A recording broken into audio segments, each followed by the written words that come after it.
Hi friends, എല്ലാവർക്കും ഞങ്ങളുടെ പുതിയ വീഡിയോയിലേക്ക് സ്വാഗതം. ഈ സൺഫ്ലവർ കാണുന്നത് ഗുണ്ടൽപേട്ടോ അല്ലെങ്കിൽ സുന്ദരപാണ്ഡിപുരത്തോ ഒന്നല്ല കേട്ടോ, തിരുവനന്തപുരത്താണ്. അപ്പൊ നമുക്ക് പോയാലോ വീഡിയോയിലേക്ക്. ഞങ്ങൾ രാവിലെ ഒരു 10-11 മണിയൊക്കെ ആയപ്പോഴത്തെ ഇറങ്ങിയതാട്ടോ. എല്ലാവരും കൂടെ പോകുന്നത് സെന്റ് സേവിയേഴ്സ് കോളേജിന്റെ ബാക്ക് സൈഡിലുള്ള ഗാർഡനിലേക്കാണ്. രാവിലെ ചായ കുടിച്ച് കുറച്ചുകൂടെ നേരത്തെ പോരണമെന്ന് വിചാരിച്ചായിരുന്നു, പക്ഷെ കഴിഞ്ഞിട്ടുണ്ടായിരുന്നില്ല. എന്താ കാരണം എന്നറിയാം, ഈ സന്തോഷമൊന്നും അവിടെ ചെന്നപ്പോൾ ഉണ്ടായിരുന്നില്ല. എന്തൊരു ഒടുക്കത്തെ വെയിലാന്നറിയോ അവിടെ ഇറങ്ങിയപ്പോൾ തന്നെ. പിന്നെ കുട കയ്യിൽ കരുതിയതുകൊണ്ട് വലിയ പ്രശ്നമില്ല. ഇവിടെ ഫീ ഉണ്ട്. അഡൽട്സിന് 40 രൂപ, കിഡ്സിന് 20 രൂപയാണ്. ആരവം 2025 പുഷ്പ കാർഷിക മേളയാണ് ഇതിന്റെ പേര്. പിന്നെ August 26 തൊട്ടിട്ട് September 15 വരെയാണ് ഉള്ളത്. അതേപോലെ 6 മണി തൊട്ടിട്ട് വൈകിട്ട് 6 മണി വരെയാണ് ഇതിന്റെ ടൈം വരുന്നത്. പിന്നെ ഇവിടെ കുറച്ച് കാർഷിക സാധനത്തിന്റെ ഓരോ ഐറ്റംസ് ഒക്കെ ഇവിടെ പ്രദർശിപ്പിച്ച് വെച്ചിട്ടുണ്ട്. അപ്പൊ അതിന്റെ മുകളിലൊക്കെ ഇങ്ങനെ കയറി അവര് ഫോട്ടോ എടുക്കുക കേട്ടോ. ഇതൊക്കെ ആദ്യമായിട്ടല്ലേ കാണുന്നത്.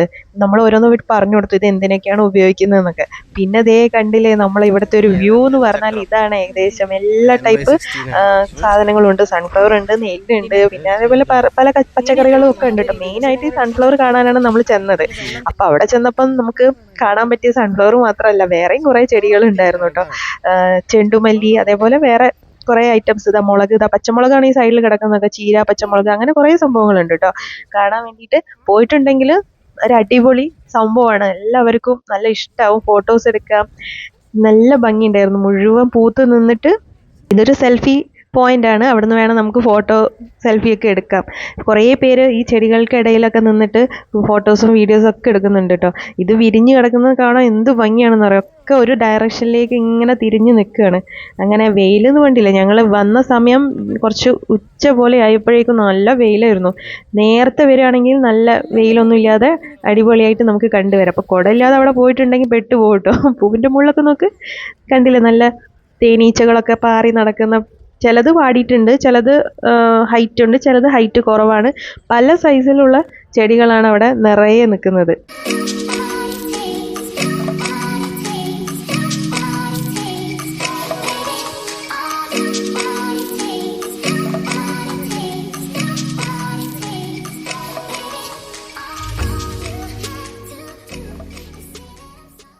ഫോട്ടോ എടുക്കാൻ അവരവരെ പാകത്തിനുള്ള പൂ കിട്ടിയപ്പോൾ അവർ നിന്ന് ഫോട്ടോ എടുക്കുകയാണ്. നീ നോക്ക്, എല്ലാം ഒരു സൈഡിലേക്കാണ് നോക്കി നിൽക്കുന്നത്. നമ്മൾ ഇതൊക്കെ കാണാൻ വേണ്ടി ഗുണ്ടൽപേട്ട് പോയിട്ടുണ്ടായിരുന്നു കേട്ടോ, സൺഫ്ലവറിൻ്റെ അത് കാണാൻ വേണ്ടിയിട്ട്. പക്ഷെ അവിടെയൊക്കെ നമുക്ക് എത്ര ദൂരം പോകണം. ഇവിടെ തിരുവനന്തപുരത്താണെങ്കിൽ അടുത്താണല്ലോ. അങ്ങനെ കേട്ടപ്പം പിന്നെ പോകാമെന്ന് വിചാരിച്ചാണ് മക്കളെയും കൊണ്ട്. ഇവർക്കൊരു കാണാനൊക്കെ ഭയങ്കര ഇഷ്ടമല്ല. അപ്പോൾ ഓണത്തിൻ്റെ ടൈം ആയതുകൊണ്ട് തന്നെ നല്ല തിരക്കും ഉണ്ടായിരുന്നു. ആൾക്കാരൊക്കെ ഇത് അറിഞ്ഞു വരുന്നേ ഉണ്ടായിരുന്നുള്ളൂ. അപ്പോഴേ അറിഞ്ഞു തുടങ്ങിയപ്പോഴത്തേക്കും നല്ല തിരക്കായി. ദേ നോക്ക്, എല്ലാ പൂവിൻ്റെ ഇടയിലും നിന്നിട്ട് ഫോട്ടോസ് എടുക്കുകയാണ്. ഈ മണലും ഇതൊക്കെ ഉണ്ടാവും നമ്മൾ വിചാരിക്കില്ല കേട്ടോ. അത്രയ്ക്കും ഭംഗിയാണ് അവിടെ ചെന്നപ്പോൾ കാണാൻ. ഇത് നെല്ലിൻ്റെ ഒക്കെ ഞങ്ങൾ കാണിച്ചു കൊടുത്തു. ഇത് ജലചക്ര ആണെന്ന് പറഞ്ഞു കൊടുത്തു. ഇതെങ്ങനെ വർക്കിംഗ് ചെയ്യുന്നത് കാണിച്ചു കൊടുത്തു. പിന്നെ ഇതൊക്കെ കോണാണ്, നിറയെ ഉണ്ടായി കിടക്കുന്നുണ്ട്. പിന്നെ ഇവിടെ കുറച്ച് ഇളനീര് ക്ഷീണിച്ച് വന്നിട്ടുണ്ടെങ്കിൽ കുടിക്കാൻ ഇളനീരുണ്ട്. അതും അവിടെ നിന്ന് തന്നെ ഇടുന്ന കേട്ടോ, തെങ്ങിൻ്റെ മുകളിൽ നിന്നൊക്കെ. പിന്നെ കുറച്ചുകൂടെ പിന്നെയും ഫോട്ടോസ് എടുക്കുകയാണ്. അപ്പോൾ ഏട്ടൻ ഫോട്ടോസ് എടുക്കാൻ വേണ്ടിയിട്ട് അവിടെ. ഞങ്ങൾ അത് കണ്ട് കുറച്ച് നേരം അവിടെ വെയിറ്റ് ചെയ്ത്. അവിടെ ഒരു ബെഞ്ച് ഉണ്ടായിരുന്നു, അപ്പോൾ അവിടെ ഇരുന്ന്. നമ്മളെ തൊട്ടടുത്ത് ഇങ്ങനെ ഒരു സംഭവം ഉണ്ടായെന്ന് അറിഞ്ഞത് തന്നെ ഉണ്ടായിരുന്നില്ല കേട്ടോ. തുമ്പ സെന്റ് സേവിയേഴ്സിന്റെ അടുത്താണ്, ബാക്ക് സൈഡിലാണ് ഈ സംഭവം ഉള്ളത്. അങ്ങനെ നമ്മൾ അവിടുന്ന് പിന്നെ നടന്നു പോകുമ്പോൾ റൈറ്റ് സൈഡിലായിട്ട് നിറയെ ഊഞ്ഞാലുണ്ട്. ഊഞ്ഞാല് കെട്ടിയിട്ടുണ്ട്. അവിടെ കുറെ പേര് ആടുന്നുണ്ട്, വലിയവർ ആടുന്നുണ്ട്. പക്ഷെ കുട്ടികൾക്ക് വേണ്ടിയിട്ടാട്ടോ അത് കെട്ടിയത്. അത് കണ്ടപ്പോൾ ആരുഷി ഓടി ചെന്ന് ഊഞ്ഞാലാടണം എന്ന് പറഞ്ഞിട്ട്. അവിടെയും നല്ല ചെട്ടിപ്പൂവൊക്കെ കുറേ ഉണ്ട്. പിന്നെ ആൾക്കാർ ചവിട്ടിയിട്ടാണെന്ന് തോന്നുന്നു. അവിടെ തറയിലൊക്കെ ചതഞ്ഞരിഞ്ഞ് കിടക്കുന്നുണ്ട് ഊഞ്ഞാലാടുന്ന സ്ഥലത്തൊക്കെ കേട്ടോ. അങ്ങനെ ആരുഷി വേഗം ചാടി കയറി ഊഞ്ഞാലാട്ടി തരാൻ പറഞ്ഞു. അങ്ങനെ അച്ഛൻ ഊഞ്ഞാലാട്ടി കൊടുക്കുകയാണ് ആരുഷിക്ക്. ഭയങ്കരമായിട്ട് സന്തോഷമായിട്ടോ ഊഞ്ഞാൽ ആടുന്നുണ്ട്. അവന്തി അപ്പോഴേക്കും എന്ത് ചെയ്തു, കോടയൊക്കെ അയൻ ചേട്ടന് കൊടുത്തു. ഇനി ഞാൻ റെഡിയായി നിൽക്കാം, എനിക്ക് ആടണം എന്ന് പറഞ്ഞിട്ട് നിൽക്കുകയാണ്.